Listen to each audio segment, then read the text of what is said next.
Hi everybody. So today we're going to work on particle motion, which is dealing with the graphing and the idea of um, the fundamental theorem as well as how that relates to position, velocity, and acceleration.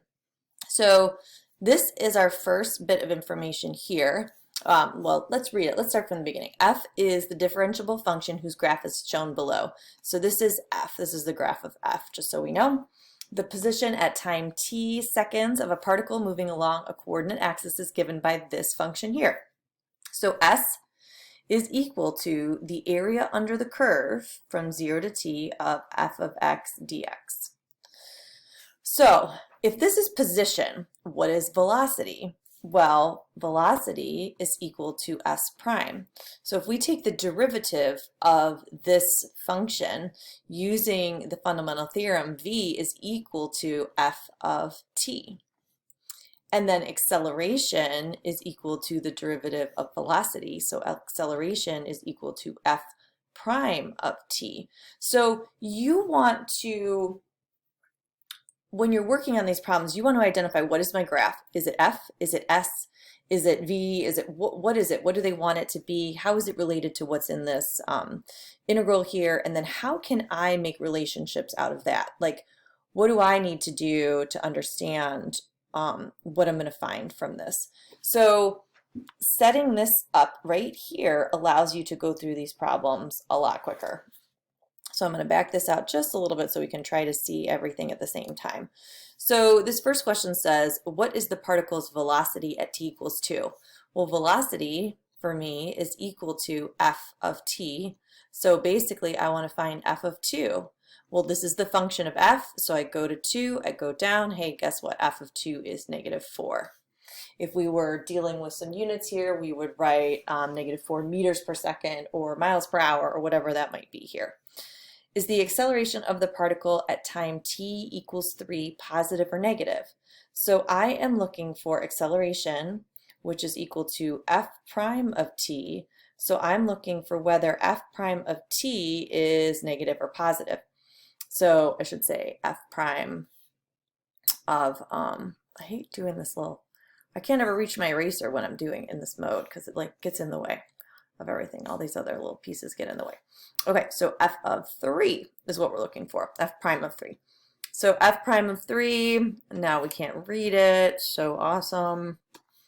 I'm gonna go back here, technical difficulties. Okay, f prime of 3.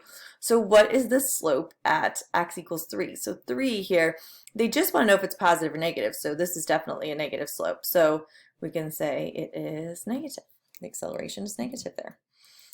This, I believe, is supposed to say, what is the particle's position at t equals 3? So position is our s, so that's going to be the integral or the area under the curve from 0 to 3 of f of x dx. So let's take a look at what that looks like. So 0 to 3 here, that makes us a nice little triangle. It is below the axis, so it will be negative. And so the base is 3, the height is 6. So we multiply those together and the particle's position is -9 units away from the axis, and preferably in this case it will be left of because it's negative. When does S have a minimum value? Well, let's check all of like the critical points, so to speak. So at the beginning, at x equals 0, there is the value of the function is 0. So we're not quite sure if it's a max or a min, but we know that at x equals 0, the area equals 0. I'll write it like that because otherwise we'll get a little confused there.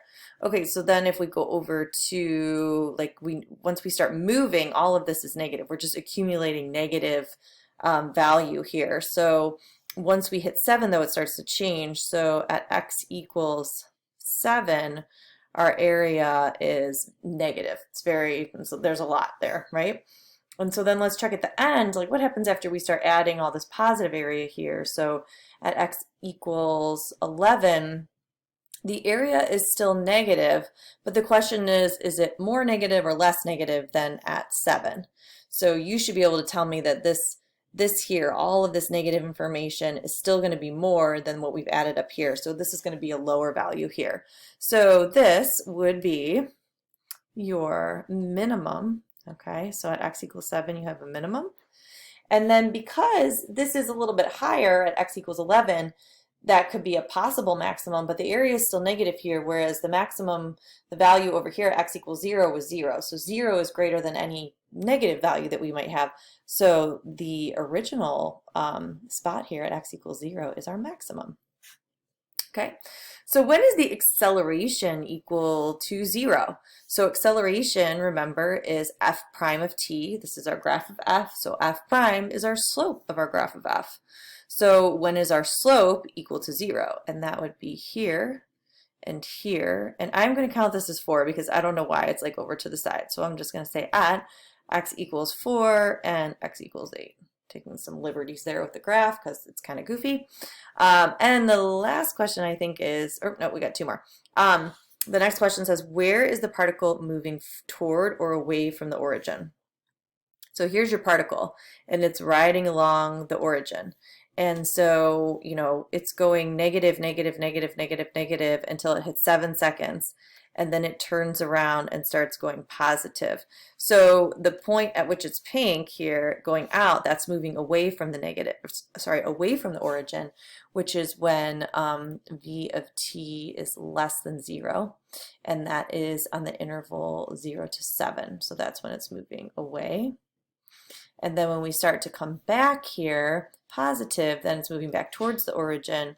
That's where v of t is greater than 0. So from 7 to 11, we are moving toward. All right? And the last one says, on which side of the origin does the particle lie at t equal 11?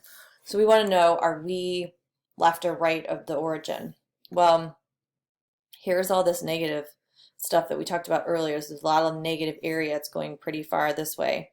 And then when we start to compile this positive, you know, area here, it starts to take us back. But these, I mean, even though we can't calculate it, it's clear to see that this is a lot larger space of negativity than this of positivity. So we're not going to quite make it to the origin or to the right of the origin. So we will still be to the left of the origin. Okay, so again, you want to start by writing this information up here, using the idea of this fundamental theorem and using the idea of area under the curve. Area under the curve, if it's below the axis is negative, if it's above the axis is positive. You can use that to help you with which way you're going, what velocity is, and then remembering that, you know, these are all related.